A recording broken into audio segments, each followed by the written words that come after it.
It's your man Jay Graves Report, and welcome to the College Football Weekly Wrap-Up, Week 9. Y'all know how we get it in, so let's get it in. Wrapping up the top 5 ball games of the weekend, so let's get right to it. Now, let's go out to the Pacific Northwest. We're going out to Washington State. Number 8, Stanford, shows up to play Washington State. Now, I had Washington State pick to win this ball game, but they went dull on me at the end of the ball game. Stanford wins this game 30-28 because Eric Powell misses a 43-yard field goal as time expired. Now, you can't be mad at Powell. This done kicked 5 field goals during the course of this ball game. He just went dull on the last one. So now, keep in mind, this is Washington State, who's 99.9% of the time trash. Mike Leach got these boys rolling. They 5-3, nothing to be ashamed of. Took Stanford to the wire. Think about it. Stanford is the only team in Pac-12 play that's undefeated in conference play. So they went dull at the beginning of the season, lost to Northwestern. Now these boys won 7 straight. Hey, you got to give them crazy props. Kevin Hogan came out there, quarterback for Stanford, rushed for 112 yards, had 2 touchdowns. Christian McCaffrey went for 107, which took him over 1,000 yards in this for the season. Hey, so all I'm saying is, yeah, I lost this ball game because I picked Washington State to pull an upset, but they almost pulled it out. Now, let's move on to the next ball game. Let's go down to the SEC. Now, we got number 19, the Ole Miss from the Grove, goes down to Toomer's Corner to play Auburn. Now, I told you boys going into this ball game that Mississippi was going to beat these boys. Beat them 27-19, just like I told you they would. Here's the deal. For all you cats out there that was listening to everybody else, wouldn't listen to me, beginning of the season, I told you at the beginning of the season, Auburn was going to be dull because they didn't have a quarterback. Everybody in their baby's mama was hollering about Jeremy Johnson. This guy's going to be great. We had never seen Jeremy Johnson play. The Dunn only played 3 games last year. Now all of a sudden we show up in this ball game. They got 3 quarterbacks they trying to run in and out of there because they dull. Now Auburn is 4-4. Think about this. All these cats in the media jump out here and jump on the bandwagon for the SEC. They have both Auburn at number 6 and Georgia at number 9. And both them was trash. I told you they was trash when the season started. Now, you remember a few years ago when old Doug Harvey Updike went down to Toomer's Corner? Went down to Toomer's Corner and poisoned the trees? Well, they ain't tell you that he got off in the bird cage. He got off in the bird cage, off in the eagle cage, put a little something in the drink. Now the eagle running around here. He's a war hummingbird.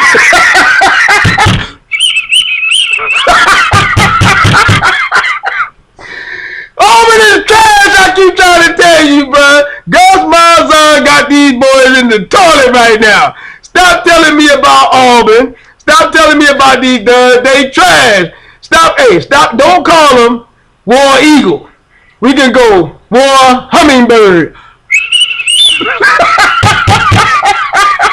Let's move on to the next ball game. Now, we got Georgia goes down to Jacksonville to play in the world's largest cocktail party against the number 11 Florida Gators. Now, I told you boys on Thursday, Georgia is Mark Richt's Georgia. I told you these boys was trash at the beginning of the season. Georgia is always going to lose games they shouldn't lose. But now they should have lost this ball game, but this just makes it even worse. They get out there and get blasted 27-3. Florida defense held Georgia to 223 yards of total offense, 0 touchdowns, and a dub field goal. The curse of the spray tag gets these boys again. What they going to do with Mark Richt? They keep giving him an out every year because he always win 9-10 ball games, lose 1 game, keep going. This year, he's lost 3 ball games, bruh. What we going to do with it? All I know is Georgia is Mark Richt's Georgia. Now, let's move on to the next ball game. Now, we got Miami.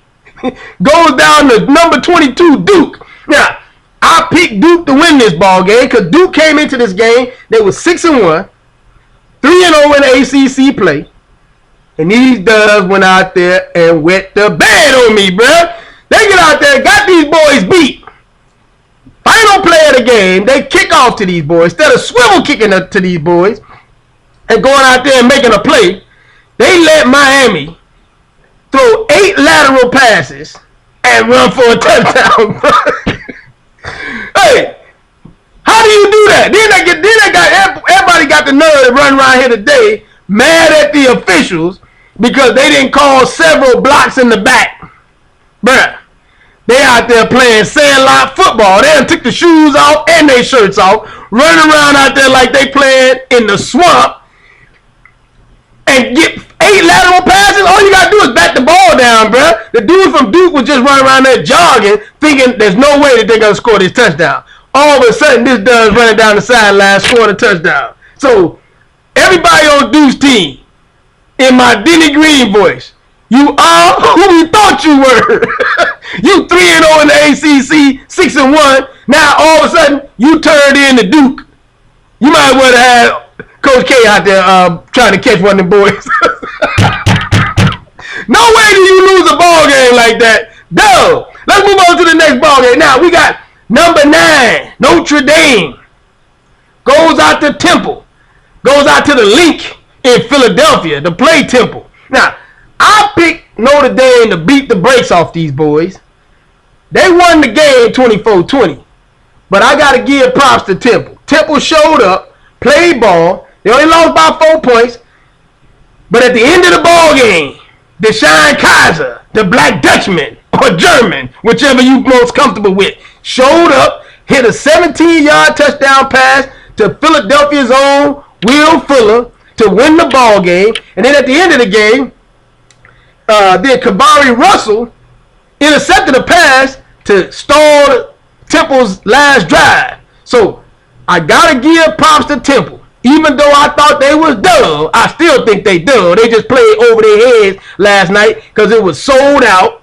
Biggest game in school history, and they had these boys on the road. I give them props.